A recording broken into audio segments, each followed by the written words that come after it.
Sebelum kita mulai, subscribe, like, komen, dan share dulu. Karena dari sinilah kita bertumbuh bersama. Langsung saja, kita mulai. Kalian pernah nggak sih ngerasa udah capek banget padahal baru aja bangun tidur? Atau ngerasa hari-hari itu berlalu cepet banget cuma buat nyelesain tumpukan kerjaan yang kayaknya nggak ada habisnya? Makasih banyak ya buat support kalian. Nah, sekarang kita bakal bahas lebih dalam soal fenomena tadi. Kenapa sih kita ngerasa kayak lari terus di atas treadmill kerjaan tiap harinya? Di pembahasan kali ini kita bakal membedah satu buku yang menurut saya luar biasa banget. Judulnya Pilihan Karir untuk Slow Living, karya Dr. Rahmat Maulana. Ini bukan sekedar panduan karir biasa ya. Anggap aja ini semacam undangan buat kita semua yang mungkin udah ngerasa sumpek dan terjebak di era serba cepat ini buat berani berhenti bentar dan menata ulang arah hidup kita. Nah, sebelum kita masuk lebih jauh, coba deh rileksin bahu kalian sebentar. Ambil napas pelan-pelan. Coba dengarkan dan renungkan kutipan dari prolog buku ini. Apakah hidup yang hanya diukur dari produktivitas tanpa jeda memang membawa kita pada kebahagiaan?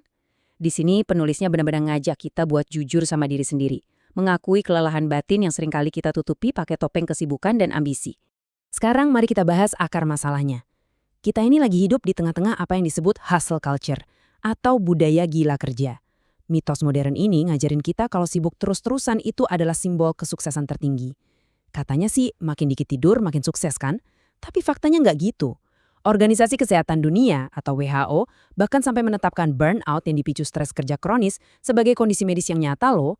Ini bukti kuat kalau fisik dan mental kita itu punya batas. Kita emang nggak dirancang buat lari terus-terusan. Terus solusinya apa? Nah, disinilah konsep slow living masuk sebagai penawarnya. Tapi tunggu dulu, slow living itu sama sekali bukan berarti kita jadi males-malesan, pasif, atau berhenti kerja sama sekali ya. Bukan gitu. Slow living itu lebih ke seni mengatur ritme, sebuah pilihan sadar buat melambat, nolak buru-buru buat hal yang nggak perlu, dan lebih milih kualitas daripada sekedar kuantitas. Intinya, kita hidup dengan kesadaran penuh di setiap momen. Buat bisa benar-benar ngejalanin gaya hidup ini, kita butuh yang namanya pergeseran paradigma.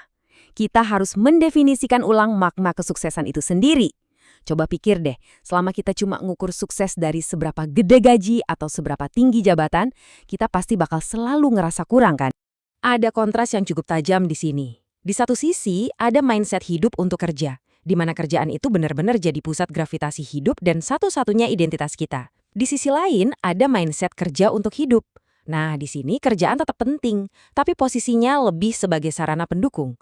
Pekerjaan itu tujuannya buat support kesejahteraan kalian, keluarga, dan kedamaian batin, bukan malah ngerampas itu semua. Banyak studi udah ngebuktiin kalau setelah kebutuhan dasar kita terpenuhi, nambah gaji itu nggak otomatis nambah kebahagiaan harian kita.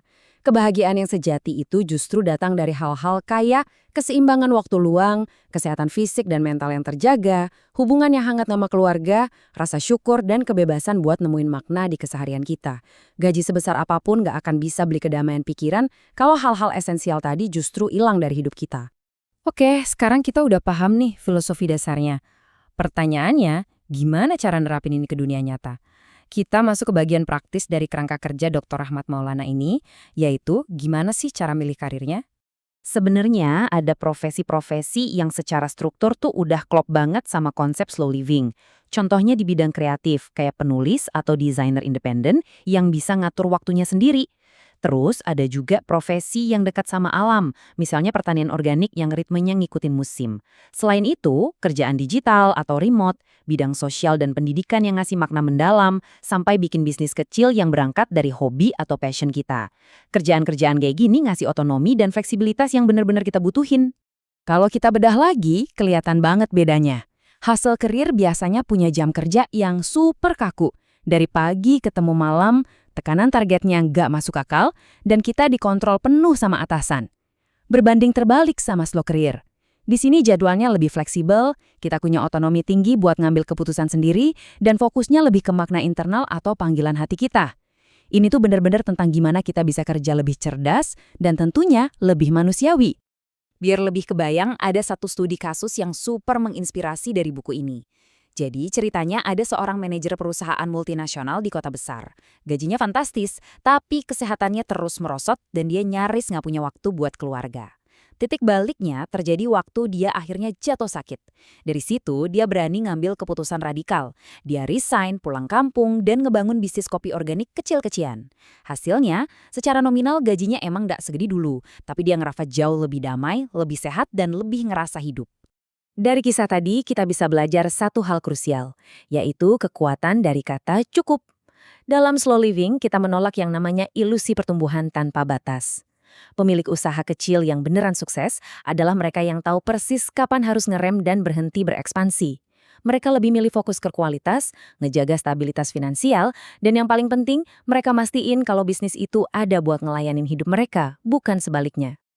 Ya, ngomongin teori emang gampang, tapi praktiknya pas mau pindah karir pasti ada aja rasa takutnya kan? Cemas soal pemasukan atau stabilitas masa depan, itu hal yang wajar banget. Makanya transisi ini harus kita navigasi dengan aman dan super strategis. Untungnya, buku ini ngasih panduan langkah-langkah yang sangat praktis. Pertama, coba deh evaluasi lagi nilai-nilai pribadi kalian dan seberapa parah tingkat kelelahan kalian saat ini. Harus jujur ya sama diri sendiri. Kedua, nah ini penting banget dan nggak boleh di-skip. Bangun jaring pengaman finansial yang realistis sebelum kalian nekat loncat. Dan ketiga, cari lingkungan atau komunitas yang punya nilai hidup sejalan buat saling support. Soalnya jalan sendirian melawan arus itu berat banget, percaya deh. Satu hal yang harus dilurusin, milih slow living itu bukan berarti kita anti uang atau nggak peduli soal finansial. Justru sebaliknya, kedamaian itu butuh fondasi keuangan yang solid. Kalian harus disiplin ngelola pengeluaran. Kayak mulai nekan gaya hidup konsumtif. Terus, siapin dana darurat minimal untuk 3-6 bulan. Dan ciptakan sumber pendapatan yang stabil, walaupun mungkin angkanya lebih sederhana. Tujuannya bukan numpuk kekayaan gila-gilaan, tapi ngebangun rasa aman buat nopang hidup yang lebih tenang. Nah, pas kalian udah mulai transisi, siap-siap aja sama tekanan sosial. Orang-orang di sekitar mungkin bakal ngira kalian itu mundur atau udah hilang ambisi. Tapi di sini kalian harus punya ketegasan batin. Yakinkan diri kalian, saya milih jalan ini untuk hidup lebih tenang, lebih sehat, dan lebih bermakna. Bukan karena saya nggak punya ambisi. Ambisinya cuma berubah bentuk aja. Dari yang tadinya ngejar status, sekarang jadi ngejar kualitas hidup.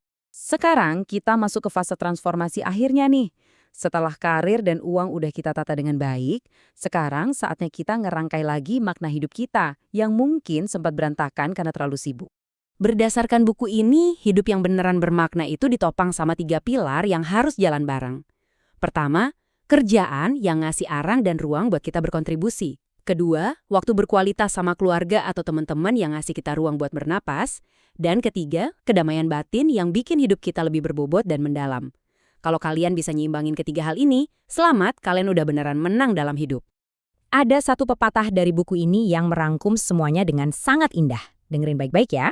Lebih baik berjalan pelan di jalan yang benar daripada berlari kencang di jalan yang salah. Ini tuh maknanya dalam banget. Gak ada gunanya kan kita lari secepat kilat ngejar target kalau ternyata ujung-ujungnya kita cuma ngerasa lelah dan hampa. Sebagai penutup di Makari kita kali ini, saya mau ninggalin satu pertanyaan buat bahan renungan. Apakah kesibukan tanpa henti benar-benar membawa kita pada kebahagiaan? Sekarang adalah waktu yang tepat buat kita merebut kembali waktu, kedamaian, dan kehidupan kita. Di luar sana, dunia mungkin bakal terus berputar cepat. Tapi ingat, kalian tuh selalu punya kekuatan buat nentuin ritme langkah kalian sendiri. Jadilah tuan atas waktu kalian. Makasih udah nyimak pembahasan kali ini, dan sampai jumpa di materi kita selanjutnya.